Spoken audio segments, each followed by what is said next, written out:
Welcome back to tutorials for medicos. आज का हमारा टॉपिक है इनफर्टिलिटी।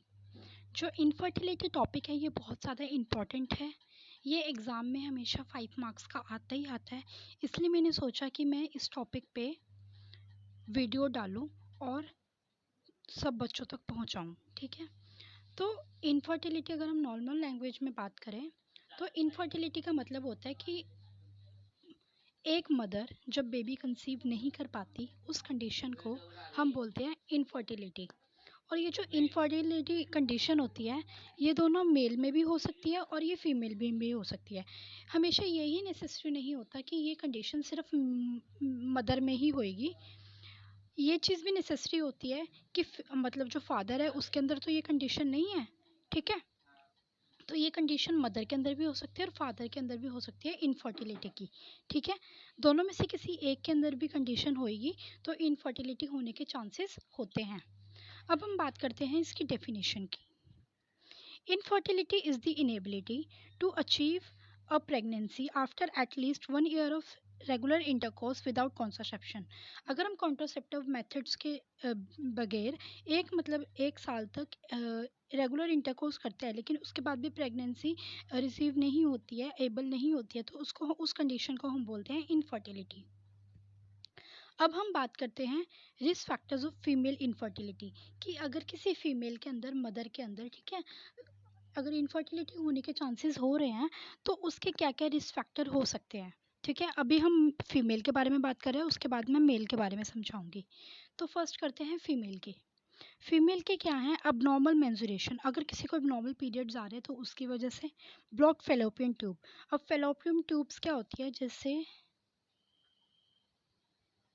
मैं एक रफली सा डायग्राम बना रही हूँ।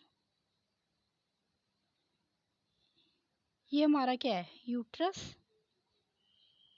ये क्या है? Fallopian tubes. इधर वाली भी fallopian tubes. 2 pair of fallopian tubes होती है ना एक इंडिविजुअल के अंदर, है ना। 2 पेयर ऑफ फ्लोपियन ट्यूब्स होती है। तो किसी की अगर फ्लोपियन ट्यूब्स ब्लॉक है, अब यहाँ पे एग प्रेजेंट होता है ना। जब एग यहाँ से जाएगा ही नहीं तो अगर ये फ्लोपियन ट्यूब ब्लॉक है तो एग यहाँ से नहीं जाएगा फर्टिलाइज होने के लिए, है ना। यहाँ से स्पर्म आ रहा है, ये भी फर्टिलाइज नहीं हो पाएगा। तो अगर किसी की मतलब फेलोपियन ट्यूब ब्लॉक है तो उसकी वजह से भी किसी को मतलब जो मदर है उसको इनफर्टिलिटी होने के चांसेस बहुत ज़्यादा रहते हैं। अब हम बात करते हैं नेक्स्ट रिस्क फैक्टर की, वो है किडनी डिजीज़। अगर किसी को किडनी की डिजीज़ हैं उसकी वजह से भी इनफर्टिलिटी होने के चांसेस रहते हैं। Coeliac disease. अब ये सीलिएक डिजीज़ क्या होती है? जो हमारा एक ना ग्लूटन सब्सटेंस होता है जो वीट के अंदर प्रेजेंट होता है। अगर हमारा इम्यून सिस्टम जल्दी इससे रिएक्ट करेगा, जल्दी इसके ऊपर एक्ट करेगा, तो उसको हम बोलेंगे सीलिएक डिजीज़। ठीक है, ये फीमेल के अंदर मेनली प्रेजेंट होती है, तो इसकी वजह से भी इनफर्टिलिटी होने के चांसेस रहते हैं। Past ectopic tubal pregnancy. अगर किसी की ट्यूबल प्रेगनेंसी पहले से ही हो रखी है तो उस वजह से भी इनफर्टिलिटी होएगी क्योंकि उसकी पहले जो प्रेगनेंसी थी वो भी ट्यूबल थी, तो ये भी इस बार भी ट्यूबल ही होगी, है ना। तो इसको हम बोलेंगे इनफर्टिलिटी होने के चांसेस फीमेल के अंदर होते हैं। नेक्स्ट है uterine problem including endometriosis, uterine fibroids and uterine polyps. अगर किसी के सिस्ट प्रेजेंट है, किसी के गांठ वगैरह प्रेजेंट है यूट्रस के अंदर, तो उस वजह से भी इनफर्टिलिटी होने के चांसेस रहते हैं किसी फीमेल को।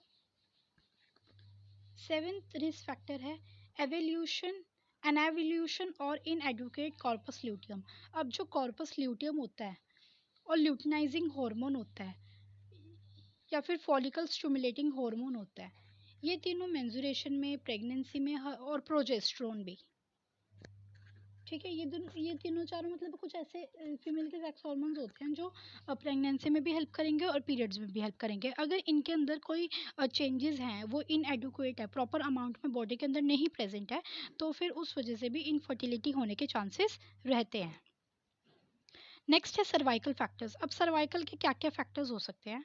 फाइब्रॉइड्स, ट्यूमर्स, जैसे यहाँ पे भी बताया ऊपर, इधर बताया था फाइब्रॉइड ट्यूमर और स्ट्रक्चरल एबनॉर्मेलिटीज। अगर फाइब्रॉइड ट्यूमर्स है मतलब किसी को गठिया है और फिर उसके बाद कैंसर भी होने के चांसेस हो सकते हैं। ट्यूमर्स क्या होते हैं? कैंसर, काइंड ऑफ कैंसर ही होते हैं, ठीक है। और स्ट्रक्चरल अबनॉर्मेलिटीज, अगर किसी का जो यूट्रस है उसका स्ट्रक्चर ही प्रॉपर नहीं है तो उस वजह से भी फीमेल के अंदर इनफर्टिलिटी होने के चांसेस रहते हैं। नेक्स्ट हम बात करते हैं रिस्क फैक्टर्स ऑफ मेल। अब जो मेल है उसके अंदर इनफर्टिलिटी होने के क्या क्या रिस्क फैक्टर्स है? फर्स्ट है इनलार्ज वेन्स, जिसको हम वेरियोसिल बोलते हैं, varicocele in the scrotum in sac that hold the testicles. तो जैसे ये पेनिस है, इसके नीचे जो ये वाला पार्ट प्रेजेंट होता है उसको हम बोलते हैं स्क्रोटम।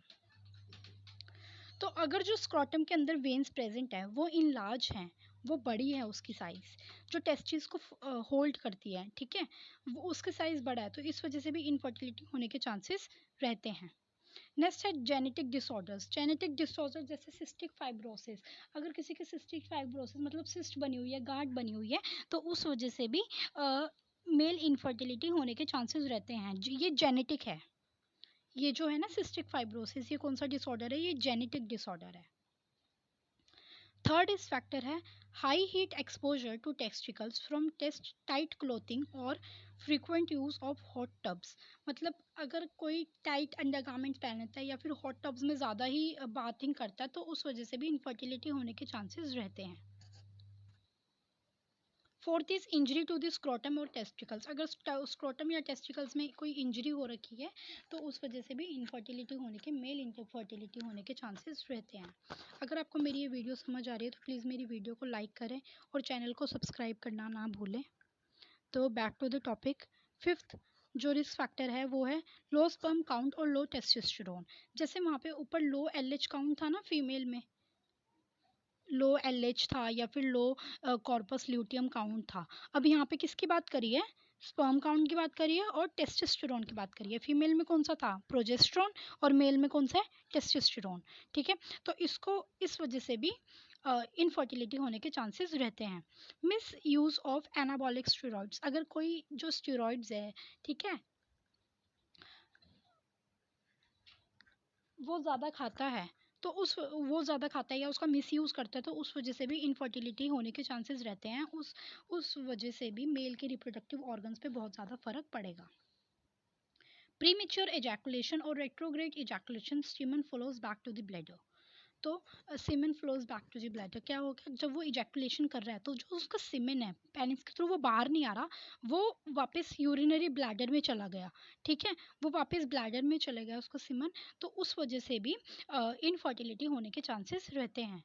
टेस्टिकुलर कैंसर, अगर किसी को टेस्टिस का कैंसर है तो उस वजह से भी इनफर्टिलिटी होने के पेशेंट के चांसेस रहेंगे। अब हम बात करते हैं डायग्नोस की। अगर किसी को इनफर्टिलिटी है, पहले हम बात कर रहे हैं फीमेल की, जैसे हमने रिस्क फैक्टर्स में भी पहले फीमेल की बात करी थी उसके बाद मेल की, तो यहाँ पे भी हम डायग्नोस में मतलब हम डायग्नोस्टिक एवेलुएशन कैसे कर सकते हैं, कौन से ऐसे टेस्ट होंगे जिनके थ्रू हम पता लगा सकते हैं कि इसको इनफर्टिलिटी है। तो अ, अब देखो कौन से डायग्नोस है, फीमेल के कौन से हैं? फर्टिलिटी, अगर किसी को प्रॉब्लम है फर्टिलिटी की, फर्टिलाइजेशन की किसी को प्रॉब्लम है तो क्या क्या डायग्नोसिस हो सकते हैं? पहले हम बात कर रहे हैं फीमेल के लिए। फर्स्ट है pelvic exam. Pelvic exam is used to check the structural problem और signs of disease, that is pap smear used. अब बताती हूँ मैं पेल्विक एग्जाम क्या होता है। बेसिकली पेल्विक स्टैम, जैसे हमने रिस्क फैक्टर में फीमेल का पढ़ा था कि वो स्ट्रक्चर अबनॉर्मेलिटीज़ हो रही है, किसी का जो यूट्रस है उसकी जो स्ट्रक्चर है वो नॉर्मल नहीं है, वो अबनॉर्मल साइज़ का है, तो उस वजह से इनफर्टिलिटी होने के चांसेस हो रहे थे। तो इसी वजह से हम पेल्विक एग्जाम करते हैं। एक तो उसमें हम स्ट्रक्चरल प्रॉब्लम देखते हैं और एक हम उसमें देखते हैं पैप स्मीयर। अब पैप स्मीयर मैं एक वीडियो बनाऊंगी इस पैप स्मीयर के ऊपर, मैं उसमें अच्छे से बताऊंगी क्या क्या पैप स्मीयर के इक्विपमेंट्स है, कौन सी प्रिकॉशंस रखनी होती है, उसके पर्पस क्या है, इंडिकेशंस क्या है और हम पैप स्मीयर को क्यों करते हैं। ये सब चीज़ें मैं आपको अगली वीडियो में अपनी बताऊंगी, लेकिन यहाँ पे मैं मतलब आपको छोटा सा बता रही हूँ कि पैप स्मीयर बेसिकली क्या होता है। पैप स्मीयर होता है जब कोई पैप्समियर बेसिकली ये बात है कि ये सर्वाइकल कैंसर को डिटेक्ट करने के लिए जो टेस्ट यूज़ होता है वो होता है पैप्समियर टेस्ट। ठीक है, अभी मैंने शॉर्ट लैंग्वेज में बता दिया, बट इसको फर्दर मैं बहुत अच्छे से मतलब आगे अपनी वीडियो में नेक्स्ट वीडियो में आपको एक्सप्लेन करूँगी। और ये जो पैप्समियर टेस्ट है ये बहुत ज़्यादा इंपॉर्टेंट है, ये वाइवा में भी एग्जामिनर पूछता है, ये तुम्हारा जो रीडेमोज होती है ना लॉग बुक में, उसमें भी पैप्समियर टेस्ट आएगा। ठीक है, तो पैप्समियर टेस्ट बहुत ज़्यादा इंपॉर्टेंट है। नेक्स्ट हम बात करते हैं ब्लड टेस्ट की। Blood test, a blood test can check hormone levels including thyroid hormones. जो ब्लड टेस्ट है वो क्या चेक करेगा, वो हार्मोन्स के लेवल्स चेक करेगा। जैसे ही कॉर्पस ल्यूटियम कम हो रहा था या फिर प्रोजेस्टेरोन कम हो रहा था और मेल में टेस्टोस्टेरोन कम हो रहा था, तो लेकिन यहाँ पे तो हम फीमेल की बात कर रहे हैं, तो प्रोजेस्टेरोन की ही बात कर रहे हैं। तो फिर ब्लड टेस्ट में हम पेशेंट के चेक करेंगे कि उसके जो हार्मोन्स हैं उसका कितना लेवल है। Next is transvaginal ultrasound. Ultrasound is in ultrasound wand is inserted into the vagina to look for the reproductive problems. मतलब एक अल्ट्रासाउंड वैंड होता है, एक with the help of the camera इसके अंदर लगा होता है, तो वो हम उसके वेजाइना के अंदर इंसर्ट करते हैं, और वेजाइना के अंदर इंसर्ट करने के बाद हम अंदर की जो प्रॉब्लम्स हैं उनको देख पाते हैं, विजुअलाइज कर पाते हैं स्क्रीन के ऊपर। नेक्स्ट है हिस्ट्रोस्कोपी। अब हिस्ट्रोस्कोपी क्या है, insert a thin lighted tube hysteroscope, जिसके पीछे भी स्कोप लग जाता है ना, उसका मतलब होता है विजुअलाइजेशन। बायोप्सी है ना, रेटिनोस्कोप, तो रेटिना को विजुअलाइज करने के लिए हिस्ट्रोस्कोप, मतलब हिस्ट्रोस्कोपी होता है बेसिकली यूट्रस यूज विजुअलाइजेशन के लिए।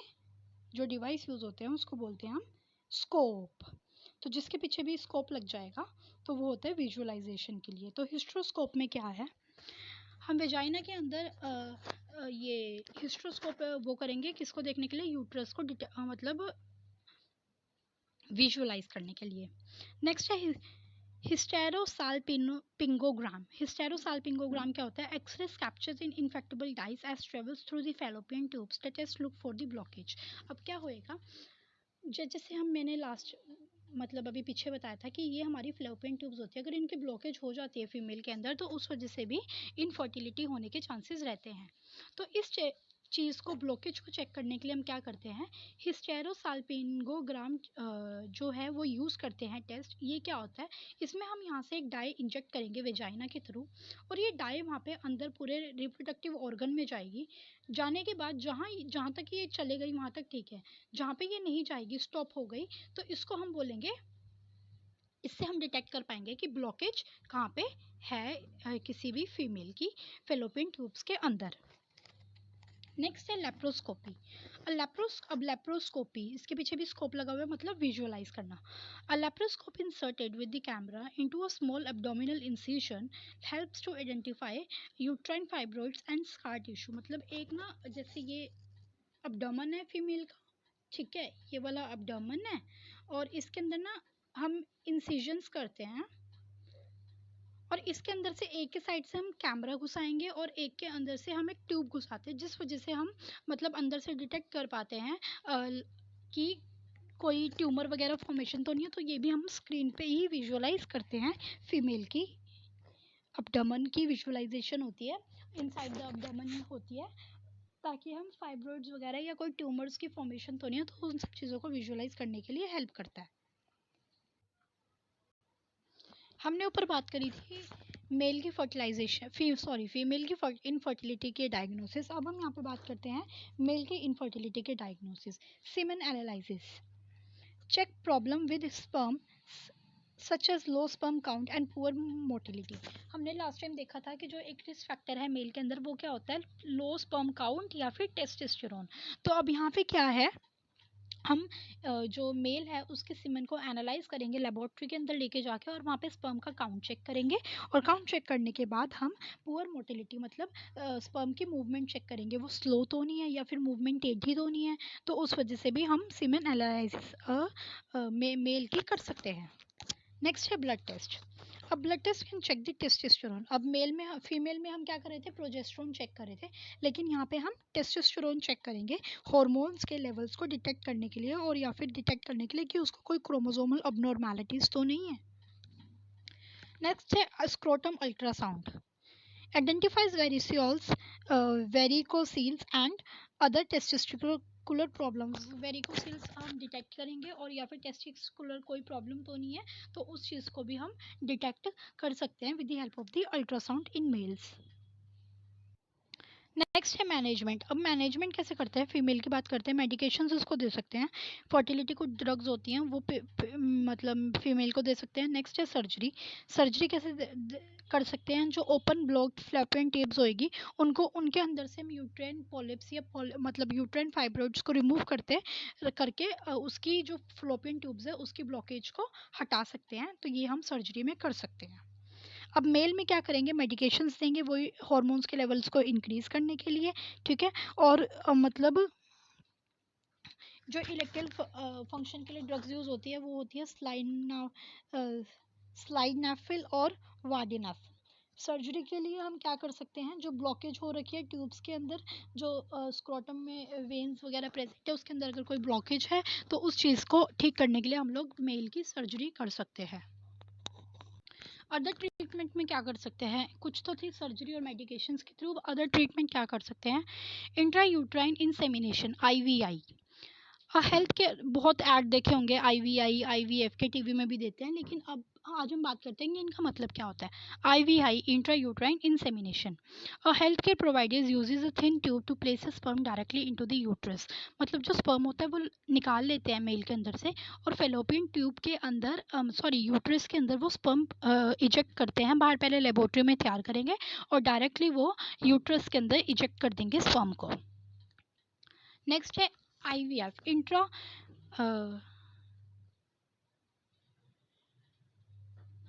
vascular fertilization is a type of assisted sperm drug technology, assisted reproductive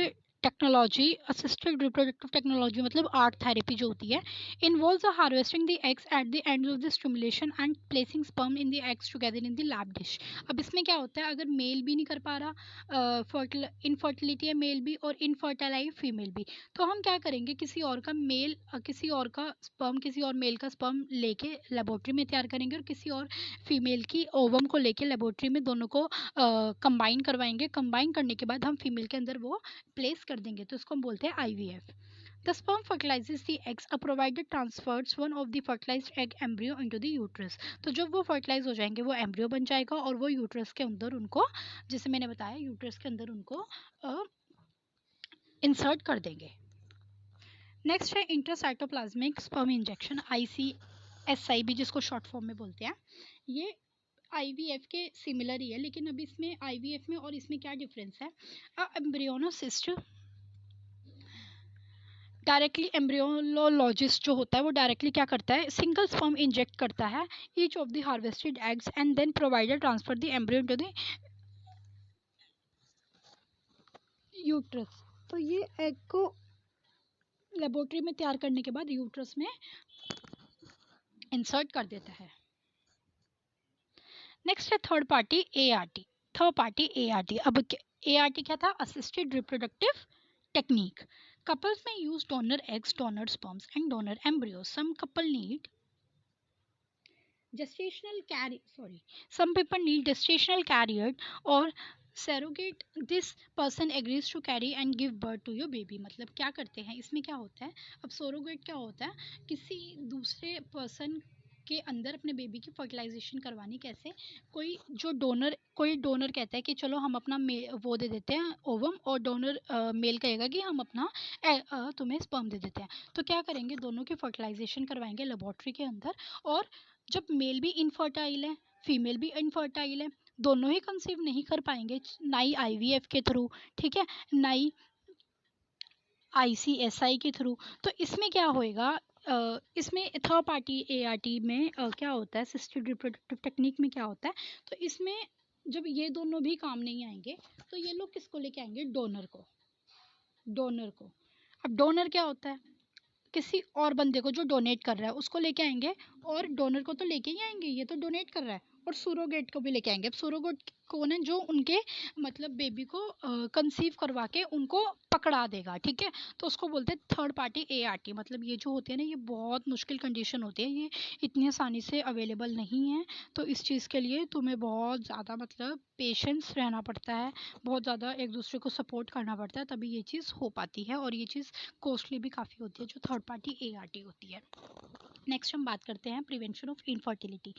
अभी हमने बात करी थी रिस्क फैक्टर्स की, उसके डायग्नोसिस की, है ना, उसके कॉजेज़ वगैरह की, उसकी डेफिनेशन की, ट्रीटमेंट की हमने बात कर लिया। लेकिन अब हम बात करते हैं मैनेजमेंट की।